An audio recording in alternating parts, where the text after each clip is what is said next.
सैनिक भाइयों नमस्कार। OROP 1 और 2 कौन सा सरकार दिया हुआ है, लेकिन ये वीडियो जरूर देखना, इसी में पता हो जाएगा आपको।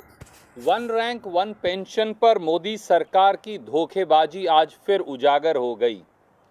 सुबह से आदरणीय रक्षा मंत्री राजनाथ सिंह जी और गृह मंत्री अमित शाह जी झूठ पर झूठ परोसे जा रहे हैं, पर मनमाने ढंग से 30 लाख सैनिकों की वन रैंक वन पेंशन को कमज़ोर कर मोदी सरकार ने देश की सेवा करने वाले सैनिकों को धोखा दिया है। कपटी मोदी सरकार का देश की आंख में धूल झोंकने वाला ये षड्यंत्र कामयाब होने वाला नहीं। सच्चाई ये है कि कांग्रेस सरकार ने 26 फरवरी 2014 को इस आदेश से पूरे देश में 30 लाख सैनिकों के लिए वन रैंक वन पेंशन लागू की थी, पर मोदी सरकार ने सत्ता में आने के बाद इसे खत्म कर दिया। और मैं 5 बिंदुओं में देश के सामने वन रैंक वन पेंशन की मोदी सरकार की झूठ को बताऊंगा। पहला, साल 2004 से 2012 के बीच में कांग्रेस यूपीए की सरकार ने 3 अवसरों पर भूतपूर्व सैनिकों की पेंशन में वृद्धि की, जिनसे 7,000 करोड़ रुपया अतिरिक्त हमारे 30 लाख सैनिकों को मिला।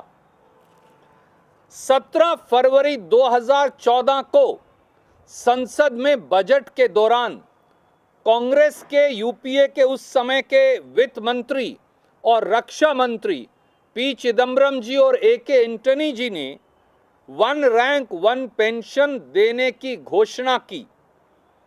26 फरवरी 2014 को कांग्रेस यूपीए सरकार ने ये आदेश जारी किया और हमारे 30 लाख सैनिकों का वन रैंक वन पेंशन की मांग को स्वीकारा। कांग्रेस यूपीए द्वारा दिए गए वन रैंक वन पेंशन का क्या मतलब है? सशस्त्र बलों में यानी सेनाओं में एक समान समय तक सेवा करने के बाद एक ही रैंक से रिटायर होने वाले सभी फौजियों को, सैनिकों को एक समान पेंशन दी जाए, फिर चाहे उनकी रिटायरमेंट की तारीख अलग अलग ही क्यों ना हो। ये वो एनोमली थी जो हमने दूर की।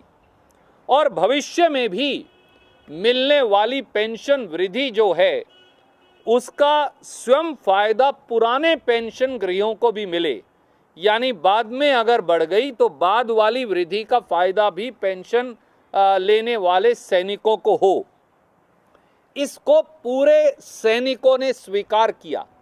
हमने इस फॉर्मूला को विडो पेंशन और डिसेबिलिटी पेंशन पर भी लागू किया, पर मोदी सरकार ने 7 नवंबर 2015 को एक नया आदेश निकाला और इस नए आदेश से सेना में सेवा करने वाले 30 से 40% लोगों को one rank one pension deny कर दी गई, उनसे ये अधिकार छीन लिया गया।